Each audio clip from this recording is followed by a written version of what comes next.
All right, away we go on another Thursday in the month of April. Welcome in, everybody. It is hard to believe that we're already almost to the end of the month. We're getting close to May. Things are continuing to get warmer outside. It seems like we're nearly at the end, but yet there's still so much to go, still so much to talk about, because when it's Gannon Athletics and the success we have, well, there's not really any downtime there, is there ever? Welcome in, everybody. This is United Podcast, brought to you by our friends here at John Russell Hospitality, live at the Tap House tonight on a good day to be inside here at the Tap House. Rain happening.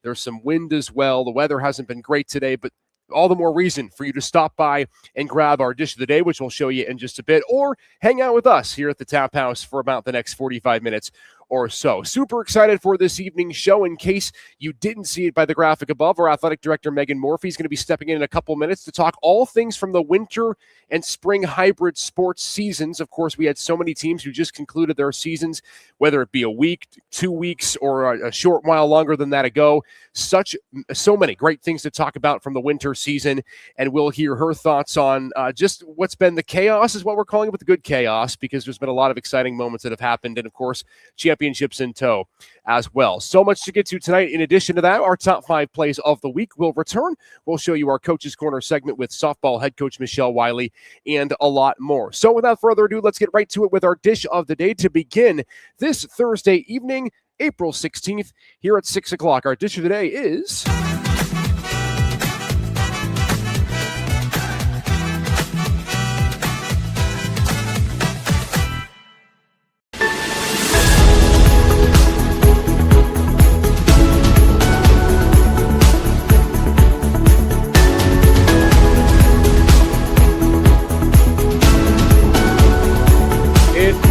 our dish of the day here, and you can get it anytime at the UPick6 Tap House. Brilliant appetizer. You could get it for a meal if you wanted to.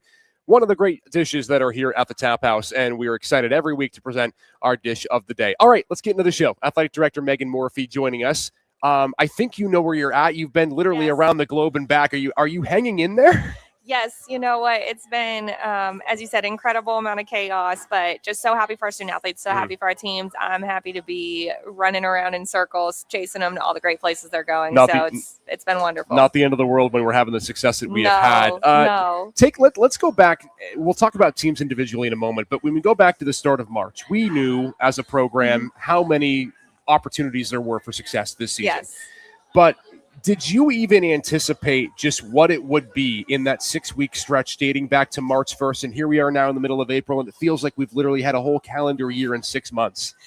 It does. I think the conversation we've had as a staff and the conversation I've had talking about it is you always have confidence in your teams. You have confidence in your student athletes. You have confidence in your coaches. You know how excellent they are because we see it every day, right? We have a front row seat to that excellence day in and day out. But we all know postseason and championship time, anything can happen. And there's just so many variables there that when the variables all line up and the world gets to see our student athletes and our coaches the way that we see them every day on such a big stage, there's just nothing better. So I don't know that I could have anticipated it, but you always hope for it. You always plan for it. You always expect it.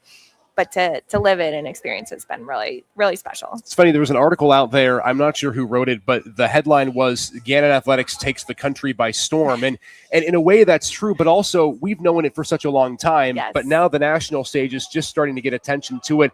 And before we get into the teams, I think it makes sense to start with the ranking that we currently have. Of course, first in the Dixon Trophy standings, but the really big one is we're number 6 in the Learfield standings. It's the highest ranking we've ever had. That's a combination of the top universities in Division II. And it's just, to me, a moniker of the success everyone's had, but really it puts a number on what the success has been so far this year. Yeah, absolutely. I mean, it just speaks to the strength of our entire department and to the commitment by our entire department to excellence, as I said earlier. And we're so grateful for the support we have from our leadership on campus, the support we have from the community as a whole, and the support that our student athletes and coaches provide each other. I mean, no one is more excited to see a team be successful or reach that next level of achievement than our colleagues in the department and fellow student athletes. So, when people say, like, can you believe it?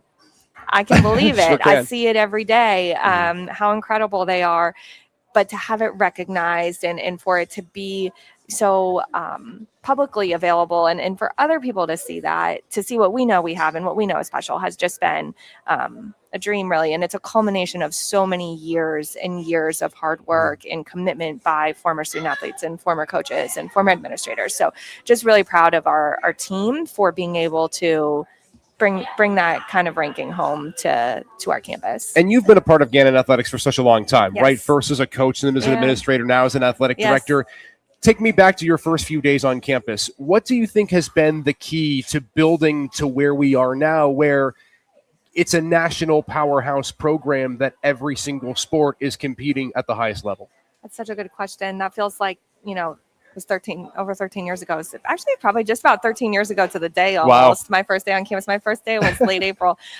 So, what do I think has been the key? I think it's really that day in, day out commitment to success, to doing the hard work, to showing up, to showing up when you're not on the national stage. So when you're not in the spotlight, when you're doing the tedious things or the hard things, right? Our student athletes do that, our coaches do that, our entire administrative team does that, while aligning that with a vision and a goal of really reaching that level and being viewed as a destination in Division II for an incredible and amazing competitive and just top-notch athletic experience combined with a first-class education. There's nothing better. 13 years. It probably has flown by really quickly. It has. It does for everyone who's here. It's a great place to be. And man, here we are. And let's start with the individual teams. I think we'd be remiss if we didn't start with the national championship. Sure. Which one, you might ask, because there's multiple that have been won, so and many. another chance that could be one with acrobatics and tumbling, but men's basketball.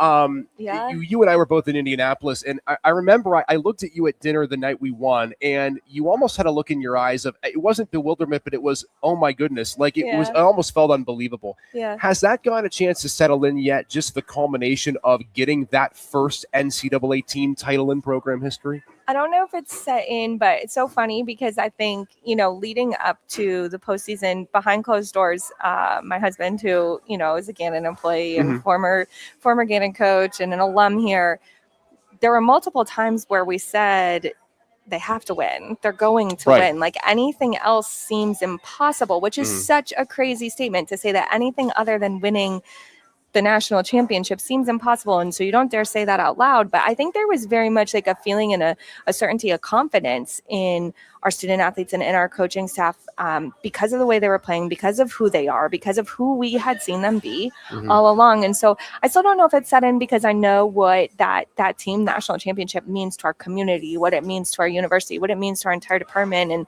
I think actually when it set in for me was coming back to campus and seeing some of our other coaches there and seeing their excitement and their pride in that accomplishment and being able to say, like, we're coming for the next one. Yeah, we're going to do that too. And seeing everybody ready for that next one. That was so cool. It was really neat. And again, the entire experience of that team. It's funny that you mentioned that maybe it hasn't sunk in yet. I think part of the reason might be because, to your point, there was an expectation that this team's going to do it, because we saw really early in the season, and especially when this team won the regional championship, and then they started bludgeoning teams in the Elite Eight, the Final Four, and the national championship game.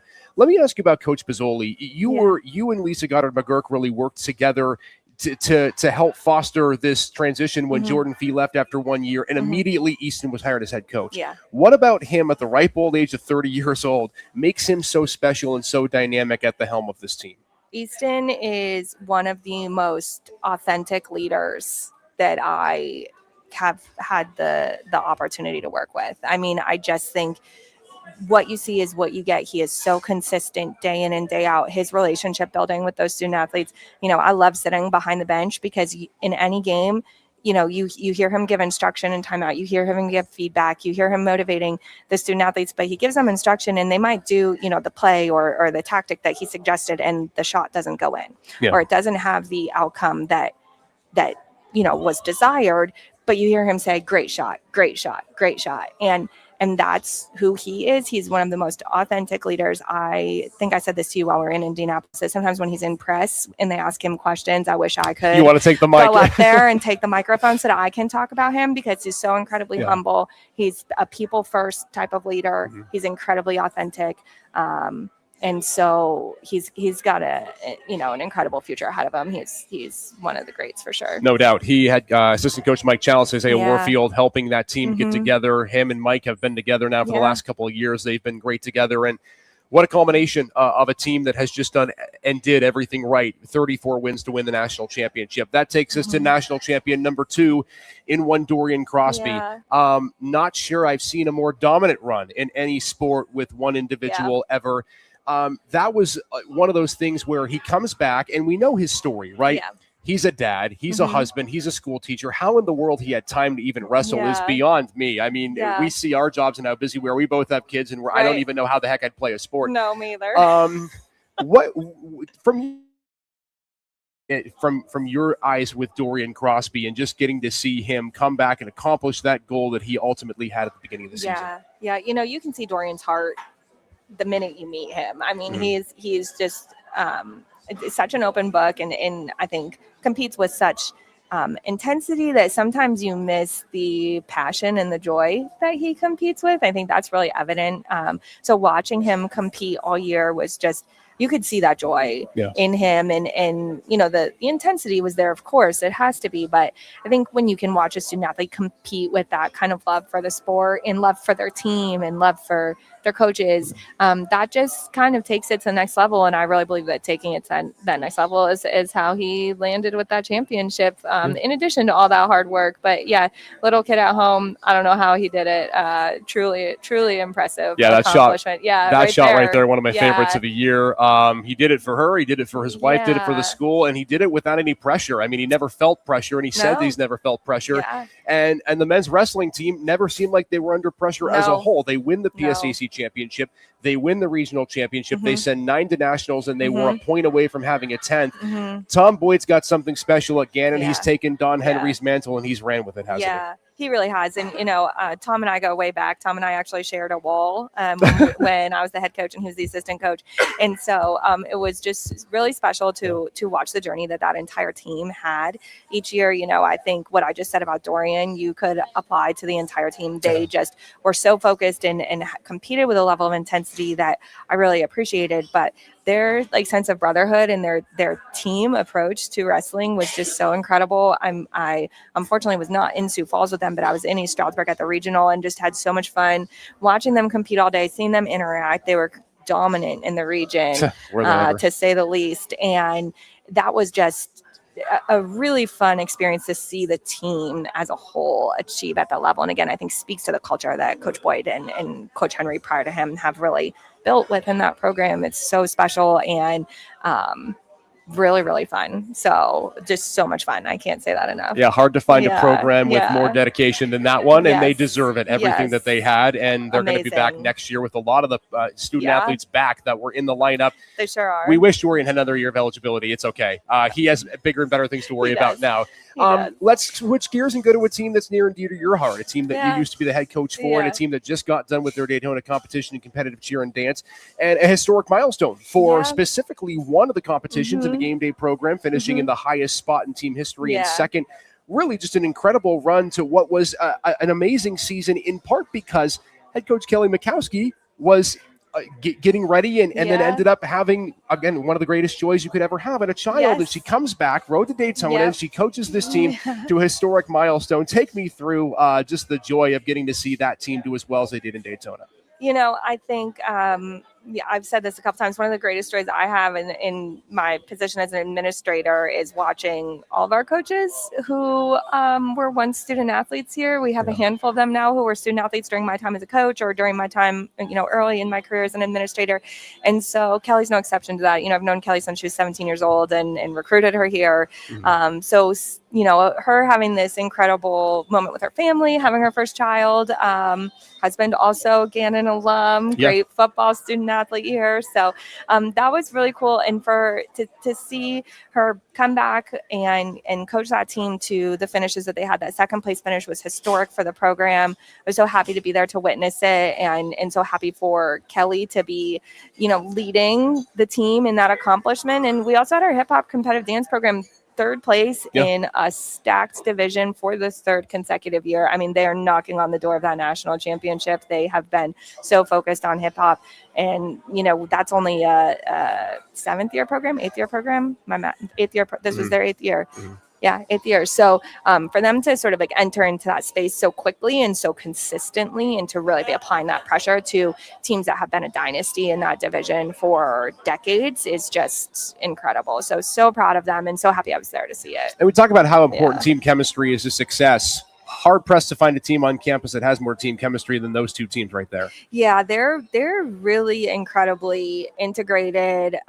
They work together in a way that's really unique, and I think that's one of the things when I look at our competitive cheer and our competitive dance programs that has set them apart and has helped them really achieve at this level at the national stage. You can see it, you can feel it, and they're just a really fun group to be around, and just so excited for them to have had the finish the year that they did. It was really incredible. No doubt. Let's stay on the track of teams that have just finished or teams that are continuing their season. We still have a winter sports team that's in action. How about acrobatics and tumbling? Man, Addie Wommeldorf, speaking of former student athletes, absolute dominant performance of a season. 6 wins, 3 ranked wins, and here they are now back in the NCAA team championships and facing a team they only lost to by 5 in the regular season. Coach W, I mean, what can you say about her? It's hard to run out of hard to talk about her without listing so many superlatives. What a season for this team, and what's been an amazing year for acrobatics and tumbling. I think just, really impressed with Addie and proud of her for stepping into that head coach position. They just missed qualifying for championship as a team last year. And so I think her stepping into that role, really bringing a high level of focus on the key pieces that she knows they need to be successful at that championship level. You can really see that evidenced in their performances throughout the year. And I think so much resilience from Coach Addie and from the student athletes. I know it was really difficult for them last year to not make the championship field. We've got 10, 12, something like that, graduate 4th and 5th year student athletes on that roster. And so those students really committed to going back to the basics, focusing on the building blocks and attacking their season to ensure that they made that top 8 again. And I'm just so happy for them to be in this position and to go have that experience next week out at Azusa Pacific. I know they're going to do great. And I think it just shows the willingness to adapt to change of every year, of course, but a lot of people on the team knew Addie because they had, whether were student athletes with her or she was an assistant coach, but also the resilience of the team after that finish last year where they were just shy being able to come back. A lot of returners from this year. This season really marked by resilience for acrobatics and tumbling. And again, you look at the way that these matchups are. If you're going to pick a matchup in terms of the top 3 seeds that they were going to play, they'd like to have Oregon again because they were right there. I like Oregon again, too. I think it's a good matchup for us. We've beaten Oregon before, one of our few sports that is competing with those big Division I programs with it not being divisional championship, and they're competitive. So anything can happen. We've done it before. Do it again next week. Well, as you said at the beginning, when it comes to postseason, anything can happen. And seeds really don't matter when you get to this point in the year. Speaking of seeds, Bella Phillips came into nationals as a low seed, and she overachieved and also made history. Absolutely. First ever women's wrestling NCAA Division II All-American. Coach Erin Vandiver deserves this. Bella deserves this. But as we go to women's wrestling, Bella's only a sophomore. She's going to get to 100 wins. She's going to probably be an All-American and maybe compete for the 180-pound title again.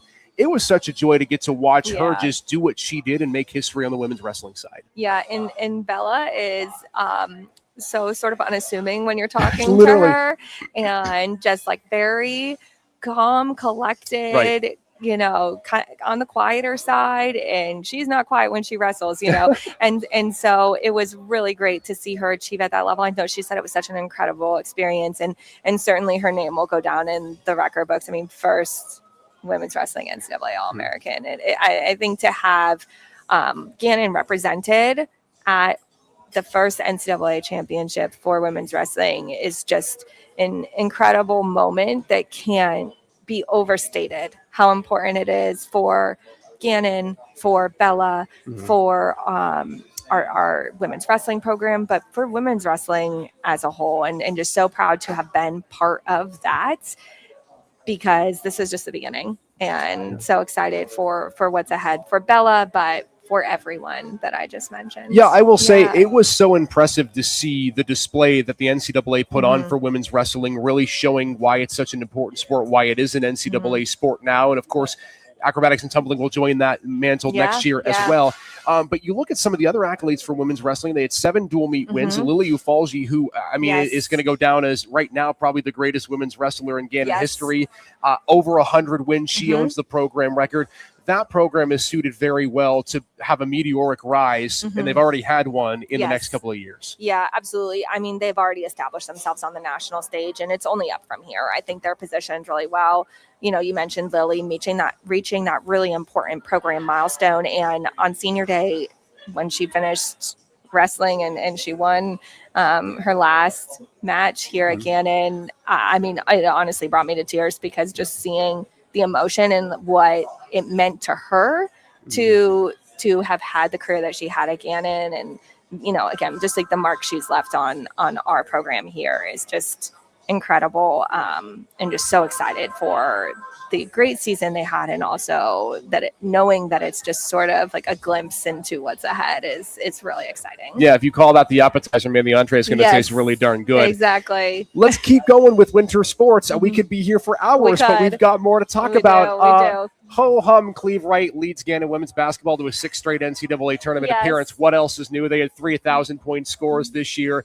Like, I mean, I know we're biased here, but I would argue that Cleve Wright in any sport, in any division, is a top 10 coach and anywhere. The guy is just insane. And the team this year really, really dedicated to the team part of things between the 1,000-point scores and whatnot. And you keep looking and you keep thinking to yourself, the floor for this team every year is being part of the NCAA tournament field, which is pretty remarkable. Yeah, absolutely. I mean, I think the standard that Coach Wright has set and the standard that the players have met has just been, you know, so impressive in the last several years that, as you said, sort of now the expectation is they're in it, right?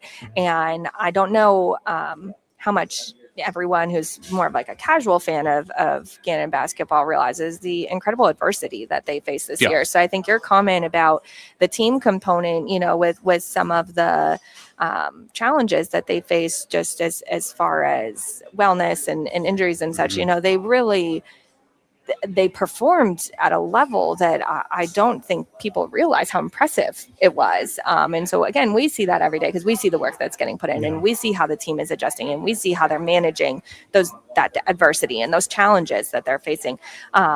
But I don't know if everybody else gets to see that. And I think part of it is because Coach Wright makes it look easy. Right. And the student athletes make it look easy. And so that's a testament to just how talented they are and their strength as a team and the strength of that program. So really incredibly proud of those student athletes for the year that they had, because there are a lot of teams, there are a lot of coaches who, when dealt a little bit of an unlucky hand, would have thrown in the towel, and our team does not throw in the towel ever. No, that's not a word in Coach Wright's vocabulary. No. Bree Claxton, Kate Ratliff, Maddie Wheatley, all 1,000-point scorers. And for those of you who are sad that Bree graduates, it's okay. There's going to be a Claxton on campus next year because her sister is playing volleyball for head coach Matt Darling. So that bloodline does not run out.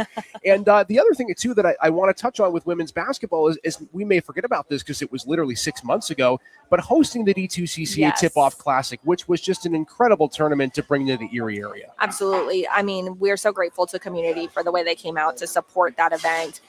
3 days of really high quality women's basketball here in Erie. The competitiveness, I think, was unmatched, and really set the team up for an incredible season. So we loved having the CCA here. It was just a really unique experience, a really great way to start the year, a really great way to get excited about it. So we love doing that and hope we'll be able to do it again sometime soon. Yeah, here's hoping that we can bring this back sooner than later. That's our goal. That's the goal, is to host as many things as possible, no doubt. We love it. Let's keep it rolling with swimming and taking the PSAC by storm, as Coach Milan Mato has now done for 2 straight years. We'll start on the men's side. 2nd straight runner-up finish. They have 2 winning performances with the 200 medley relay that also set a school record. And Kuba Laboda, who is going to be back next year as a senior, he wins his 100 fly. this men's team has just been, you talk about meteoric rise. They are right there when it comes to being at the top of the PSAC and at the national level too. Absolutely. I mean, they are definitely knocking on the door. So many great things happening. Coach Meadow has really helped improve those times, improve those individual performances, which are all contributing to that overall team performance, being in second to a Westchester team that is, again, absolutely incredible. Yeah. So we are applying some pressure, really getting some work done. We have a great, strong returning group looking ahead to next year. So really excited about that. We took the Champion Scholar Award for both men's and women's swimming with Dylan Ray and Lily Kibler. Yeah. So just really proud of the well-roundedness of that program and their competitiveness. Just that, again, that consistency of putting the work in every day. They're right there. They're making some problems. So that's what we like to see. Same thing on the women's side, ending in the top half of the PSAC. You want to talk about records broken? How about 4? Yes. Emily Hedges breaks her own record in one of the individual events. And Maria Melnick, all she did this year was break 3 individual program records as a freshman. Oh, my Lord.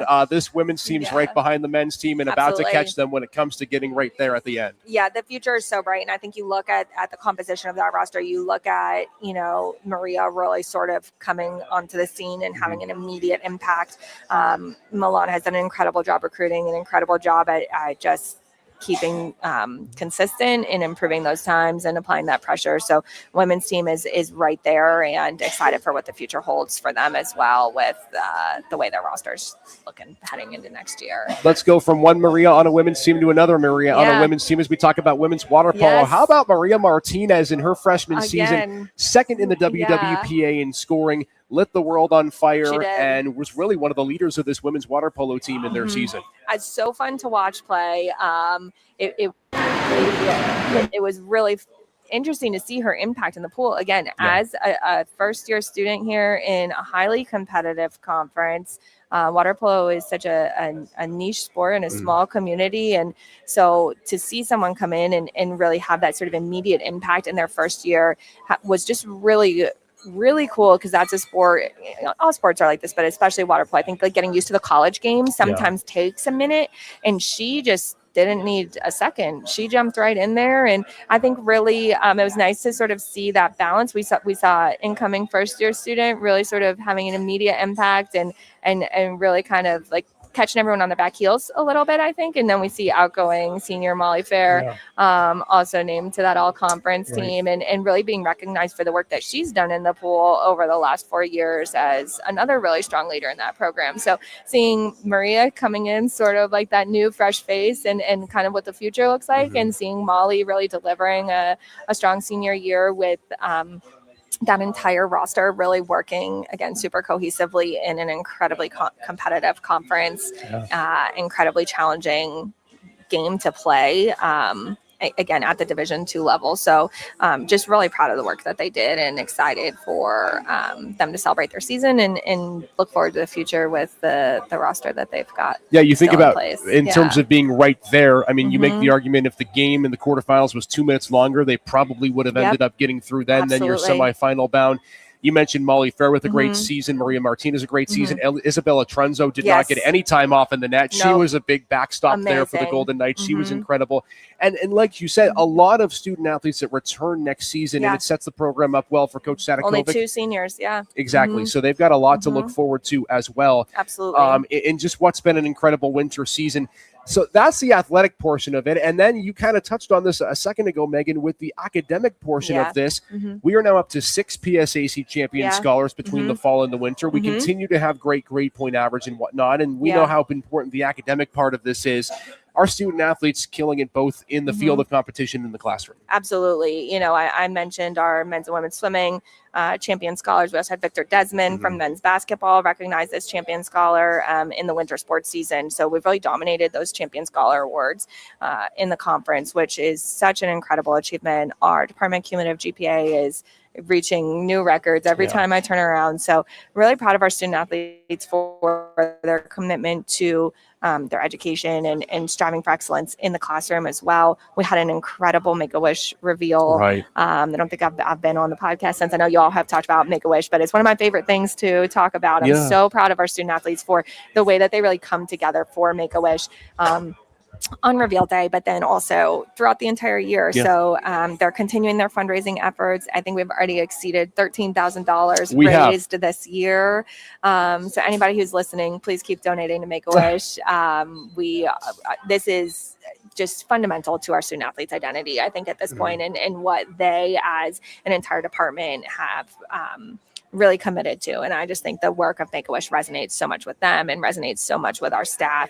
I'm so proud of them for that. And that day on campus is always one of my favorite days. So, I mean, you go back and reminisce of what that day was like this year, nearly a decade straight of Make-A-Wish reveals here on campus, and just getting to see the joy in Reagan's eyes, the planning that went into it from our student athlete advisory committee, from competitive cheer and dance, and all of our teams. That's just, it warms your heart no matter who you are and where you're at. It does.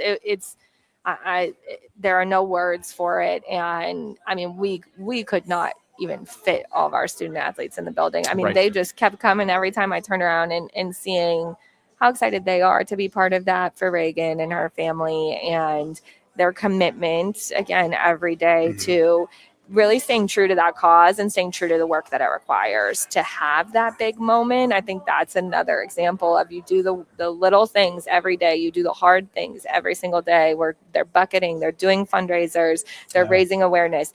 They commit to that all year to have that one great moment for a deserving child. So it's just a reflection, again, I think, of their character and who they are. And it's always an amazing day. Yeah. And it's something that we look forward to. We wish we could do it every day of the year, but that one day is super special. And we hopefully will get a chance to do it again next year as well. Well, the great thing about this is the season isn't over yet. We still have a whole spring to go. It feels like the spring is just starting, even though it's more than halfway over. And Megan, as we look forward to the rest of the year, still a lot of exciting things to talk about. Of course, Day of Giving next weekend of the year celebration for our student athletes 2 weeks after that. And you have a lot of spring teams that are right in the thick of things for the playoff race, plus a potential national championship hopeful with our golf teams. Yeah, absolutely. I mean, they are just busy.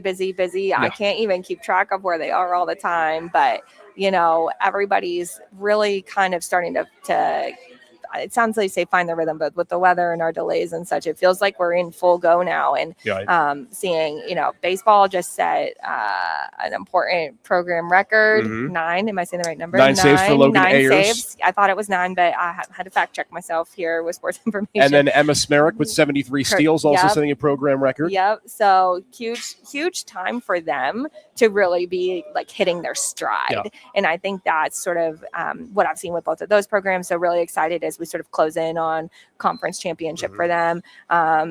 Women's lacrosse, incredibly challenging schedule in the PSAC West, playing a couple of the top 10 ranked teams in the country. Absolutely. Top 10 in the country.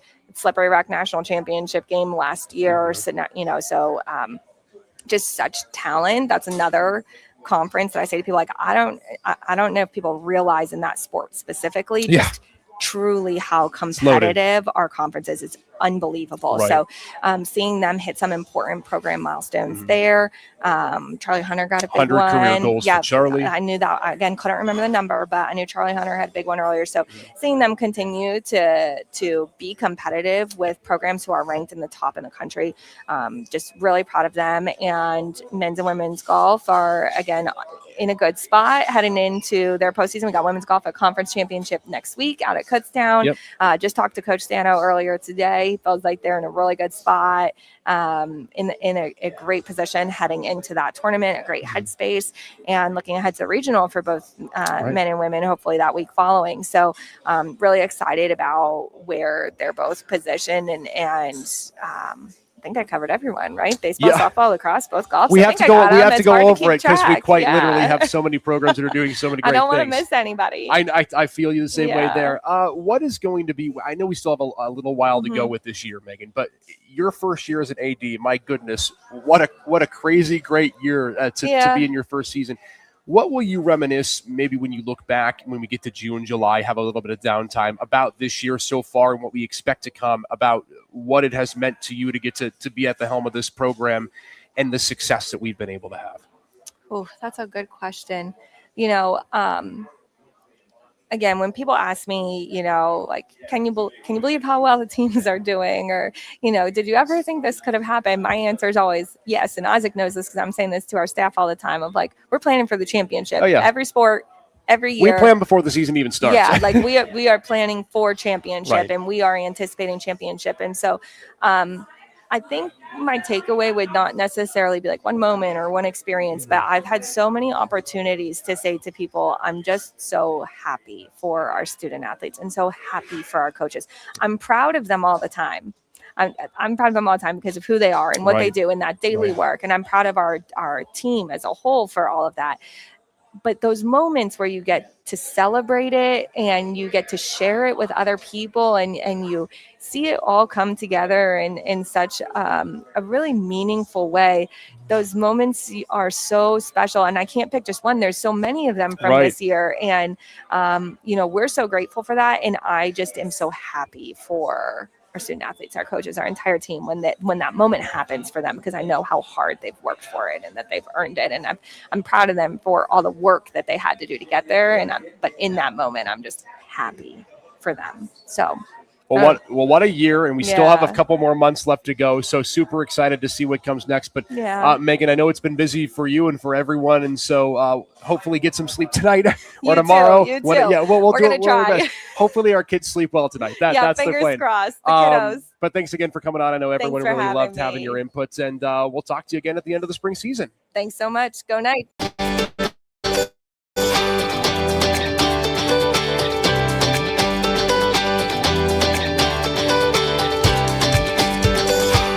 Artichoke dip for sure. Love it. I did. Went over there for my 50th birthday. Had that for the actual meal because I like it so much.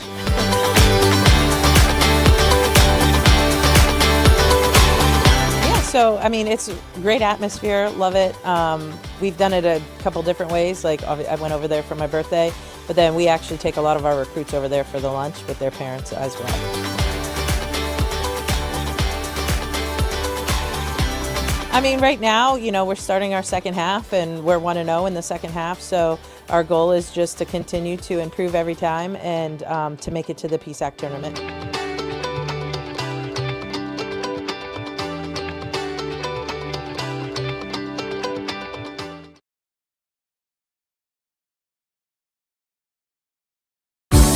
At John Russell Hospitality, every restaurant tells a story of flavor, community, and unforgettable moments. From handcrafted meals to welcoming spaces, we bring people together around a table. John Russell Hospitality, where great food meets genuine companionship. Make sure to visit one of our 6 locations today.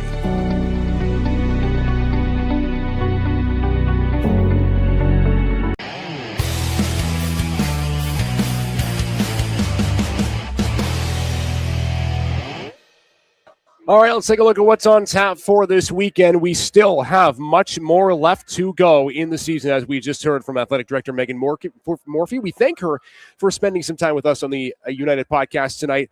Everyone's schedule is crazy busy, so anytime you can fit in these sort of things, we're very grateful for it. All right, baseball, we'll start with them. They're at UPJ tomorrow on Friday. Now, as of now, they are still scheduled for a Saturday doubleheader, which will be senior day for the Golden Knights at 1 and 3:30, although there is talk about that game potentially getting moved due to weather. So my recommendation, as we always do, stay tuned to our website, www.gannonsports.com. We'll update you on if and when the games do get moved. But again, it will be senior day whenever baseball plays their games, whether it be Saturday or Sunday. Softball back in action as well. Their games against Fairmont State on Tuesday were canceled, but softball's got 4 road games in store as conference play continues. Michelle Wiley's Golden Knights traveling to Seton Hill on Friday for a 2 and 4 p.m. DH.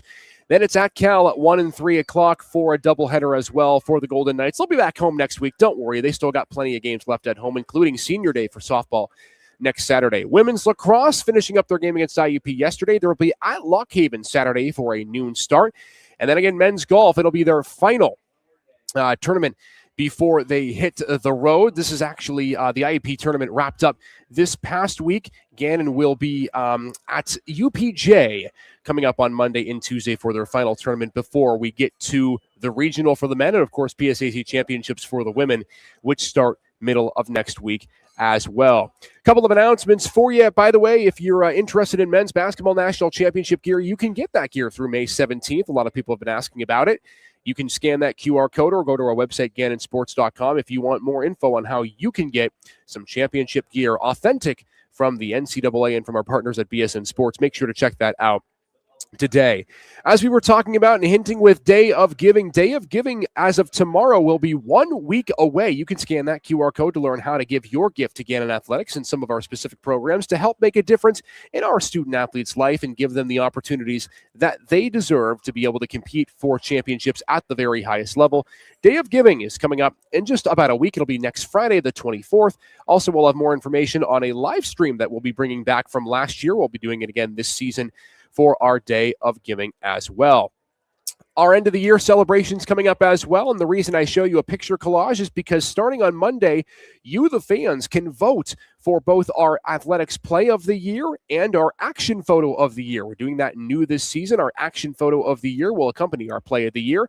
You can vote on our website, www.gannonsports.com, for both of those beginning on Monday, April 20th through Monday, April 27th. Check our social media pages and our website on Monday for more info as to how you can put in a vote. All right, well, there's no need to vote for this. It's our top 5 plays of the week as we bring them back this week. Again, our top play of the month will be coming up at the end of the month of April. So make sure to stay tuned for that as we go ahead and count you down for the end of the month of April. But for now, let's get to our top 5 plays of the week. We'll start at number 5, and this is from women's lacrosse, yesterday's game against IUP. How about Bella Veltre just saying, I'm going to steamroll my way past all these black jerseys and find the net. Just absolutely blowing by the defense and then finding the twine. Nothing fancy about this, just going top shelf over the goalie, and Veltre having herself a great freshman season. She clocks in at number 5 in our top 5 plays of the week. On to numero 4 as we continue with the spring sports season. This is from softball. This is from last Wednesday against Point Park. How about Jenna Klontz? She did this not once, but in back-to-back at-bats in the victory against Point Park in what was a doubleheader sweep. I don't know if you're a team facing off against Gannon at any point, but my recommendation would be if you're going to pitch to Jenna Klontz, just be very careful putting the ball in the strike zone because she's going to probably put that ball over the fence. She has been on an absolute tear this year. And Gannon looking to continue to rise up those PSAC standings. That's number 4 on our top 5 plays of the week. Here's number 3.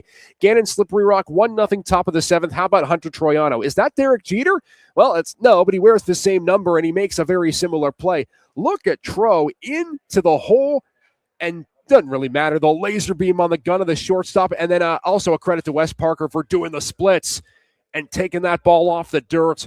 Man, we thought that was going to be number 1 in our top 5 plays of the week, but number 1 we'll get to in just a second.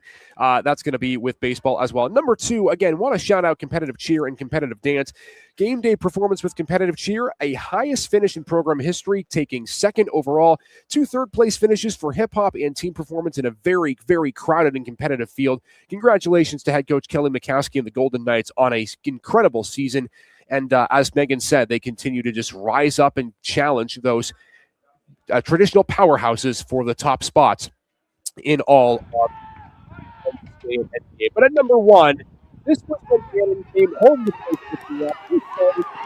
to bases loaded, and that's what the backup catcher does. Going into a pinch hit situation, needing an RBI to win the game, and he just decides, I'm going to clear the bases, gets down on a bending pitch and lets it fly over the wall. I joked with him after the game. I'm pretty sure I've seen 3 Chris Mullins at bats in my life, and 2 of them have been walk-off home runs. That's what he does, ladies and gentlemen. Chris Mullins is our number 1 play of the week. Baseball getting in there with 2 incredible plays for our top 5 plays of the week this week. We'll see what we have in store next week. A lot more exciting action to come, as we talked about with all of our programs. All right, that'll do it for us tonight on the United Podcast. Our next show coming up next Thursday, April 23rd, right back here at the UPIC 6 Tap House. It will be a Day of Giving focused episode. Excited to talk all about what we can expect for Day of Giving, which will be Friday, April the 24th. Until then, everybody, have a wonderful rest of your Thursday. Make sure to stay safe out there. Enjoy some of the warm weather when the sun comes back out. We'll talk to you all next Thursday, everyone. Take